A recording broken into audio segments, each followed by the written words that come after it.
I'm doing is swapping out the stack H pipe for the JBA stainless steel off-road H. And I'm keeping the stack mufflers intact. And this is going to make a huge improvement, I'm hoping over the stack sound.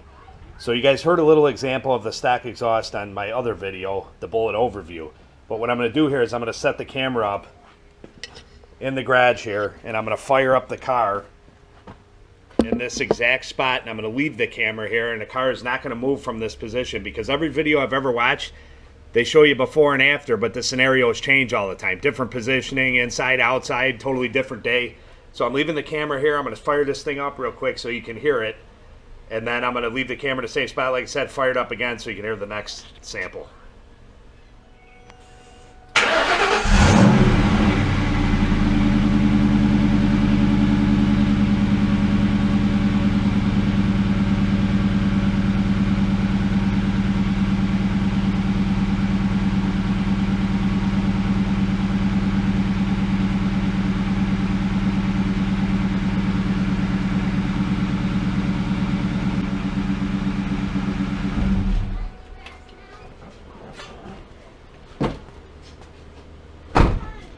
So that's the exhaust sample in the stock form. You can hear it's pretty quiet. I definitely want it to be louder.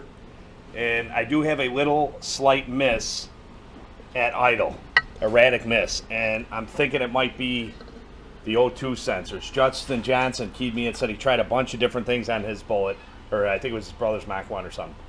And he ended up replacing the O2 sensors, and it took care of it. It's either that or it could possibly be the coil. So I'm going to try the O2 sensors. We're putting new O2 sensors and the MIL eliminators on the backside. And then we are going to try the coils if that doesn't work. I know the plugs were just changed in the car a couple thousand miles ago. So, all right, we'll check back. All right, YouTubers, doing a little check-in here with the H-pipe install. And I'm telling you, let's see, I've been out here it's 7:30 right now. Probably 5, 6, 7, 2.5, 3 hours. And anybody that says this is an easy job to do on your back, I mean, I've done this before. I hit a 99 GT that I did the full exhaust, but it went pretty well.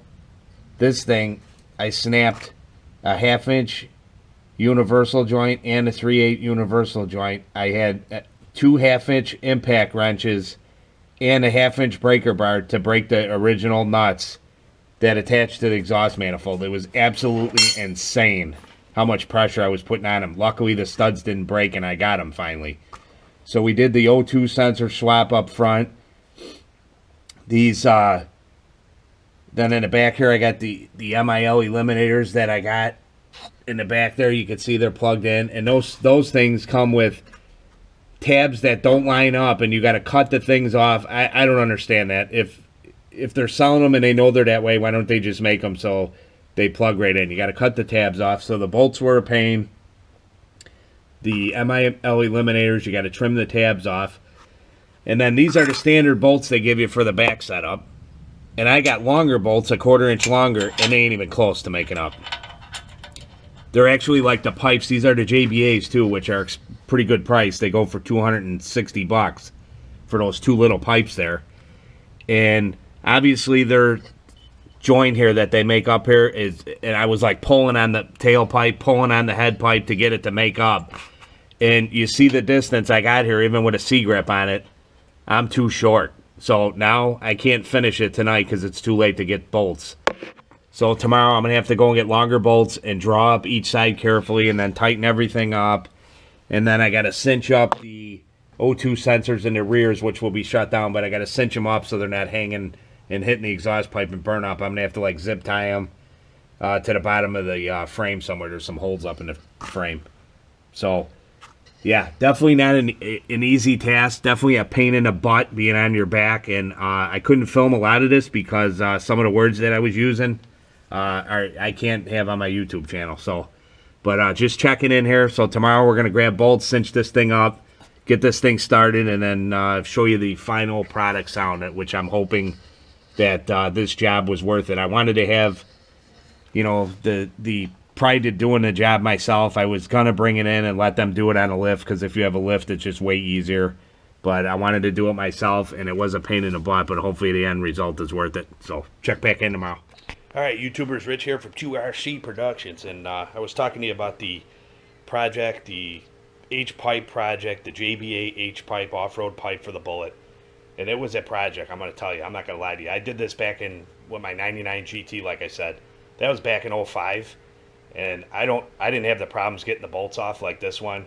And just, I guess it's just because I'm getting older, it sucks. There ain't nothing good about climbing around under a car with a foot above you doing this kind of work. If this was on a lift, it'd be a breeze. But anyway, I'm going to give you a little look underneath there. I just got everything buttoned up. Give you a look at the pipes. They look pretty sweet. I'm going to do some painting and detailing under here while this is up in the air. But you can see everything made up. They got that U-bolt that makes up the H, and I got everything centered between that socket, and I had to go back and get bolts, 3.5-inch long bolts. They only give you 2 1/4, so I don't know what they were thinking there. But overall, I think the pipes fit pretty nice. I mean, they seem to line up decently. They could have been a little longer, in my opinion. The tail pipes seem to be lining up all right. So what we're going to do here is we're going to fire this up, and I gave it some cranking on the other side with a breaker bar on the flat gasket point just a little bit, and this side I tightened it with 3/8 ratchet. So I didn't go crazy, but I'm hoping that there's no leaks, because that's the big annoyance about messing with exhaust. Pretty much any mod that you do, you always got to be expecting, you know, a little bit of a pain here and there anytime you modify something. So I'm hoping we get this. I'll let it run for a little bit, go under there, check the bolts again, and hopefully we got it. So I'm going to put the camera back in the same exact spot like I was telling you. And this is the first time I'm firing it up, so I don't know how it's going to sound or whatever. But I'm going to have the camera right here in the same exact position that I had it yesterday, so you can get a comparison of what it sounds like. Here goes, guys.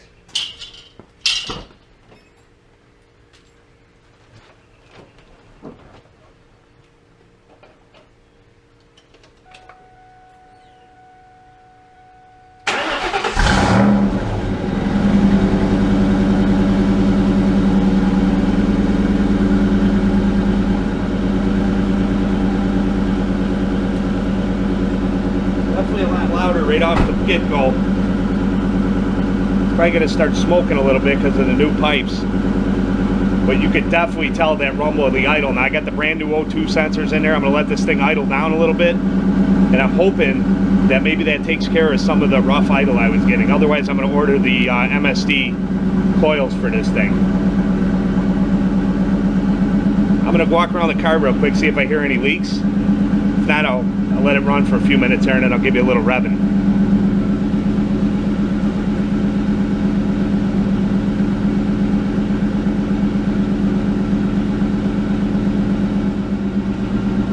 I don't really hear any leaks that I can hear of. It's starting to heat up, and you start to get this smoke and stuff from, I don't know why, new pipes, oil on there that they put on there, coating, I don't know what it is, but that always happens. So I'm going to let it run for a little bit, and like I said, get it up to temperature. It should expand. If there was a tiny leak when it was cold, it should expand, I'm hoping, and seal up, but I don't hear anything as of right now. Kind of pan around it. It's hard to tell. I mean, a slight something, but I don't know if that could have been the way it was before, and it's just the engine itself.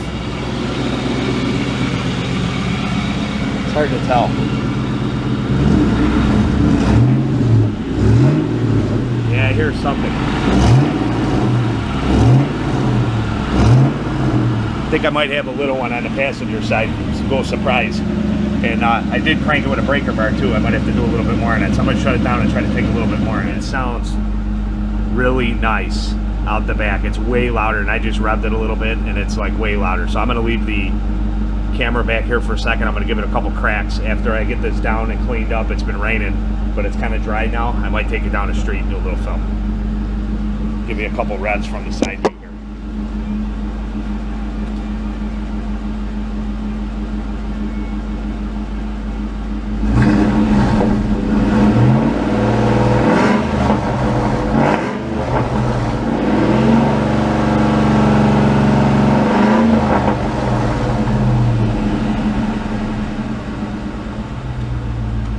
Pretty good. Stinks like crazy because all that new crap's still burning off of there. And I got a feeling with more flow to the mufflers, obviously them old catalytic converters, to show you my pipe over here, the old pain in the butt H pipe to take off right here. you can see how restrictive these are. First of all, they're 2 1/4, and then they go into 2 catalytic converters right away, which obviously from 2001 with 100,000 miles on the car, they're probably choked out. So probably the more air that's running through the mufflers, they're probably even going to get a little bit louder over time, I would imagine. So it's got a really nice rumble to it. And the idle seems to have smoothed out. It sounds pretty good.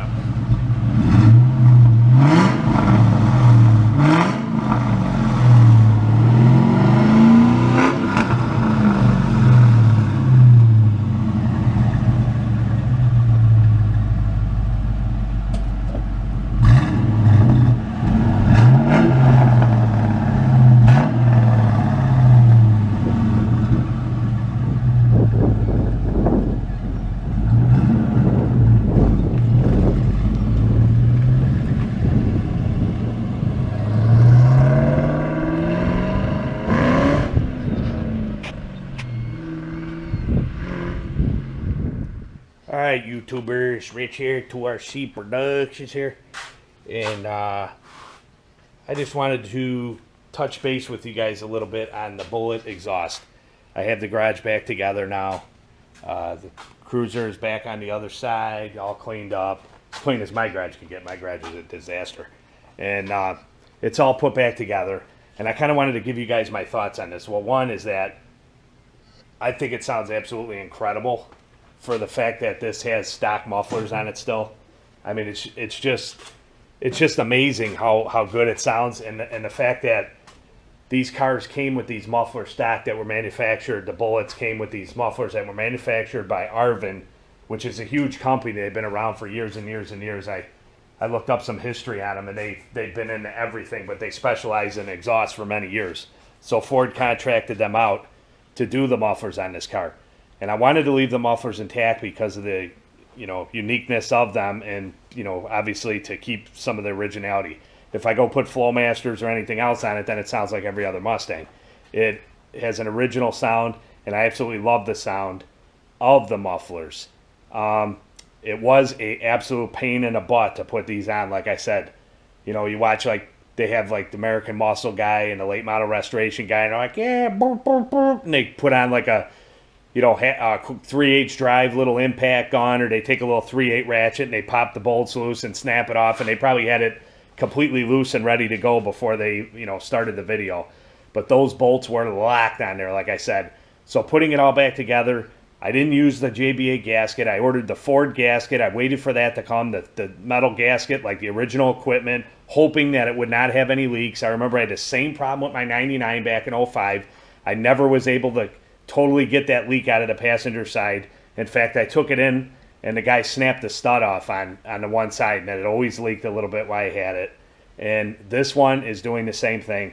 I ran it, I went underneath, I tightened it, I ran it, went underneath, tightened it. I did that 3 times, and I got a little bit more out of it each time.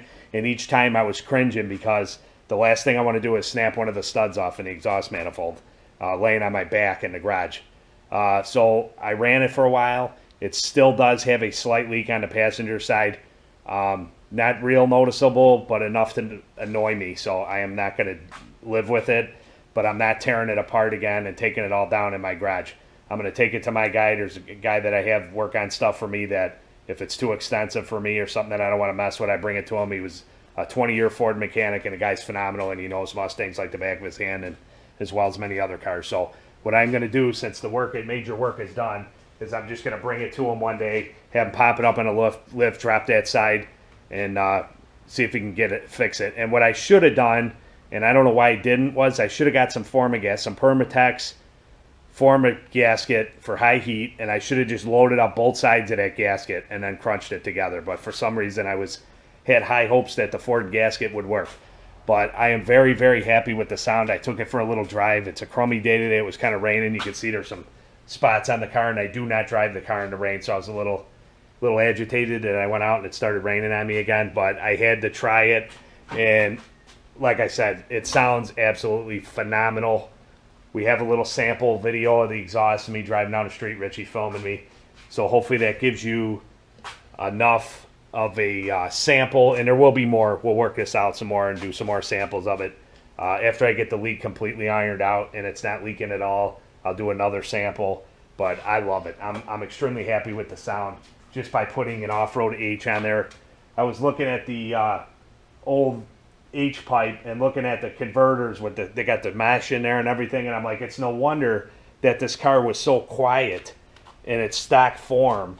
And you know why I'm driving it now with the H pipe, and it hasn't even cycled through the computer yet because I had its battery disconnected when I worked on it, the new O2 sensors on it, so it's going to take a while of stop and go driving in all different speeds to cycle the computer in. But I could tell how responsive it is right away, and that might have something to do with the O2 sensors as well. It still does have that slight misfire too, so the O2 sensors did not take care of that, which is leading me to believe that it's probably the coils. I'm going to try replacing the coils. If it still does it, then it may be a vacuum leak or something somewhere, but I'm probably almost guaranteeing that it's the coils because I don't think they were ever changed, and that'll be the next step. And I also got a price on doing the windows. I'm going to tint the side windows and the back window. And Richie says I should get a shorty antenna because he said the big antenna looks stupid, and he ordered one for his Mustang and he loves it. So I might get a shorty antenna, and I'm definitely changing the gear. I'm definitely either going with a 373 or a 410, but I think I'm going to go with a 410. And that's about it, guys. So thanks a lot for watching.